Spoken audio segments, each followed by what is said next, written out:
Mm-hmm. Mm-hmm. I'm recording, boys. Recording? Say hi. Hi, Dada.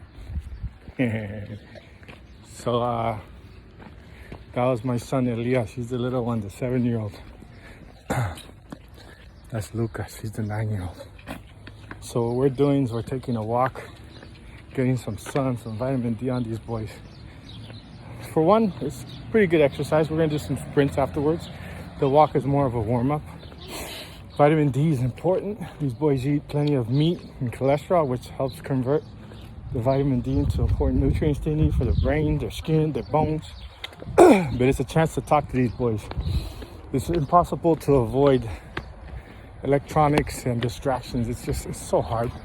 And I'm not gonna deny these boys their little games and stuff on their iPads. I don't mind them playing because they're good boys. But they enjoy the walks because it gives us a chance to talk about God. So on our last walk, I kind of tried to help them understand about this world and God, and how logically speaking we can understand there's a God. Now let me explain. Now what I'm about to say, I got this idea from somebody I heard speaking one time, but I tweaked it a bit. But this is what I asked my sons. I told them, well, at first I told them that a lot of people believe in they're atheists. So in other words, they believe in evolution and that type of, hey, this way boys, come on, keep going straight. They believe, hey, silly boys, they believe they're atheists, right? So they think evolution, that the world just, boom, there was an explosion.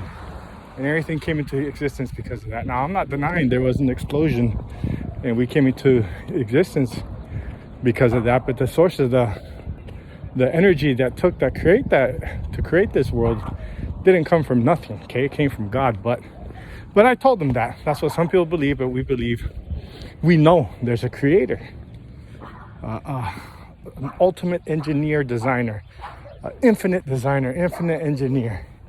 And I asked them this. Now this is the part I got from somebody else, but I asked them this. I said, if you guys were walking through the jungle and were lost for days and days, right? The jungle. And all of a sudden you came across a house, right? Would you sit there and would you look at that house and think, well, the jungle built this house? I'm talking about a house with a kitchen and you know what I'm saying? A house. Keep going straight. Would you guys look at that house and say, oh, this thing just evolved and the jungle created it? And they're like, no, of course not. I'm like, yeah, of course not. Logically, right? Somebody had to have designed that thing. It took intelligent design. So I asked them, what do you think is more complicated? What takes more intelligent wisdom, power, strength, etc.? What takes more brains to create a house or an entire planet with billions of life form, with one life form that's way beyond the rest? Well, what takes more intelligence, a house or this universe? I call it universe. So I told them, well, then if we can look at a house and logically understand that took a creator, that took a designer, can't we look at existence and understand it took a creator, a designer? And they're like, of course. I'm like, well, there we go. I don't care who you are. You can't get around this idea that this existence and everything on it came from a creator. Okay, no, not a big bang, from a creator, from God. And we know Jesus Christ was here. He's a historical figure, and we can get into that conversation another time, but I got a logical path for that one too, to show that Jesus Christ was God, is God. So we take these walks because it's an opportunity for me to get these boys, get the blood flowing through their legs, get their hearts pumping, and get to talking. Because we're boys, we're men, right? Well, you guys aren't men, I'm a man. And here's the thing that people need to understand. Boys are rugged. Boys need a challenge. They need to kids in general do, but boys more than girls respond to activity, respond to roughhousing, respond to physical challenges.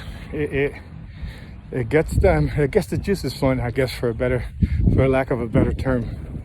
So if you could take your boys, get them on a walk, take them on a hike and talk to them about the things that matter in life, you're going to be able to connect with your boys in a way that you wouldn't be able to do just sitting around the dinner table. You know, little girls enjoy it too, but they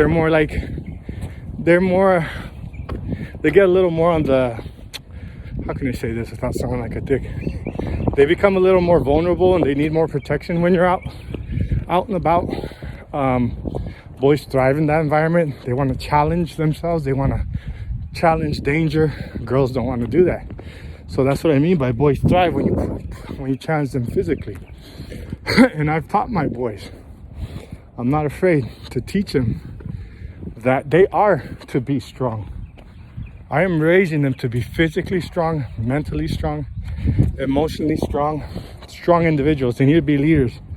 This world is filled with weak men who don't love God, who love themselves, who are very feminine minded, and they're gonna lead us to destruction.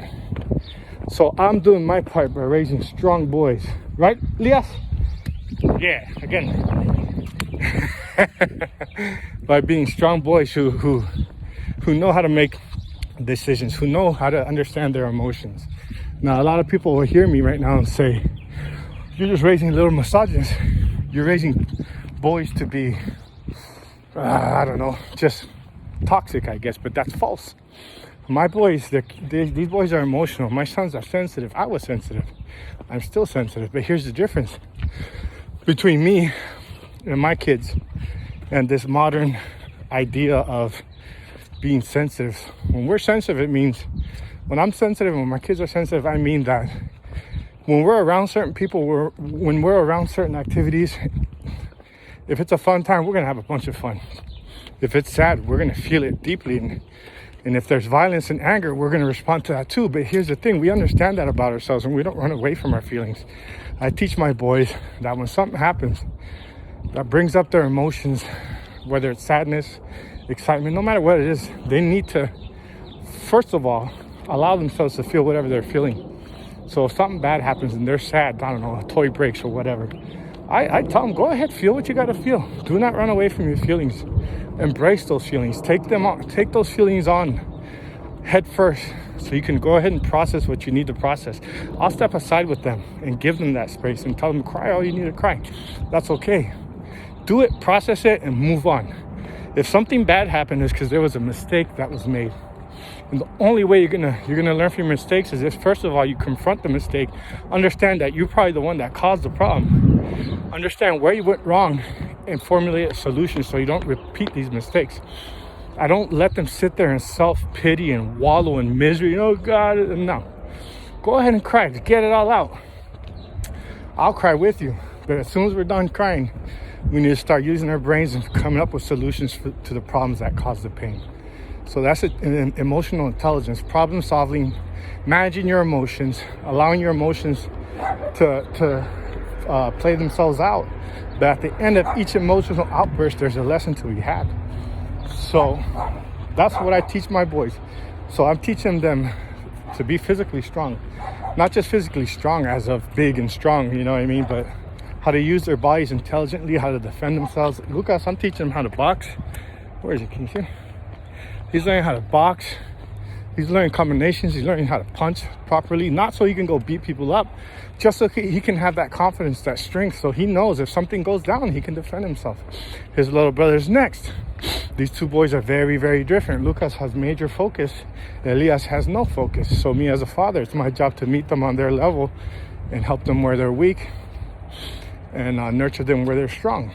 So we take these walks to talk about God, to bond together as boys, as men, and to strengthen ourselves so we can serve our communities, so we can be leaders, so we can lead the way, so we can show these effeminate boys and these crazy feminists that a good, strong man is crucial for a healthy society. These are the type of boys that will stand up for what's good and true. They'll stand up to evil. They'll love God with all their heart. And when they have women in their lives, they're going to lead those wives, those women, into prosperity. So I want to share that with you. This is Elias. He's silly. This is Lucas. Los Chakas. God bless and aloha. Smack my hand fast. Come on, fast. Make sure you pay. Don't look down. You're gonna fall. Smack my hand. Fast as you can. Fast as you can. Fast as you can. Yeah, fast as you can. Go, go, go. Ouch. Damn, that hurt.